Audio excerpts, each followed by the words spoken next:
დავით ბეჟუაშვილის განათლების ფონდი და ბიზნეს მედია საქართველოს წარმოგიდგენთ. რას ვიყვება დრო.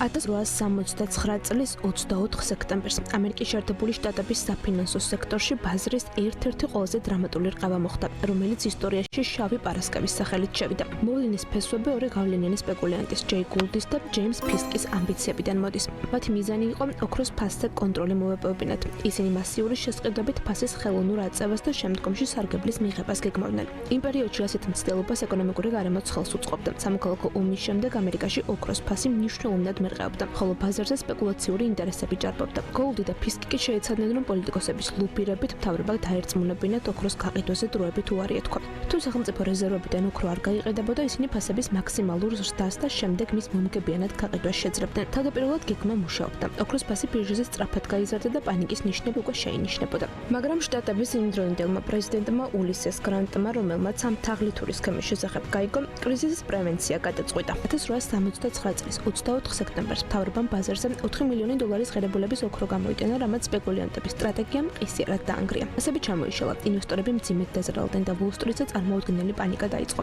ათასობით მსხვილი და მცირე მოთამაშე გაკოტრდა. გოლდმა და ფისკმა კი დანაკარგების შეზღუდვა გარკვეულწილად მაინც მოახერხეს, მაგრამ ამერიკის საფინანსო ისტორიაში ეს დღე დარჩა როგორც მაგალითი იმისა, თუ რა საფრთხეს იწვევს ბაზარზე манипуляცია და რეგულაციების არარსებობა. რეალურად 1869 წლის შავი პარასკევი, რომელიც ოქროს ბაზრის კრახად განიმარტებოდა თანამედროვე შავი პარასკევი, რომელიც ფასდაკლების დღეს უკავშირდება, ერთმანეთისგან სრულად განსხვავებული მოვლენებია, თუმცა საერთო სახელით და ნეგატიური კონტექსტით, რადგან როგორც ვიცით, თანამედროვე გაგების შავ პარასკევს მე-20 საუკუნეში ამერიკელმა პოლიციელებმა ჩაუყარეს საფუძველი, როდესაც მადლიერების დღის შემდეგ სოციალურ ბიზნესისთვის ქაოსი იქმნებოდა. თუმცა მალევე ეს ტერმინი ბიზნესმა დადებითად გამოიყენა და გლობალურად ფასდაკლების დღე დაქცია. ხშირად ეს ორი ისტორია საერთო სახელის გამო ერთმანეთში ირევა და ფასდაკლების გლობალური დღის შექმნის ისტორია სწორედ 1869 წელს ოქროს ბაზრის რყევებს იხსენებენ.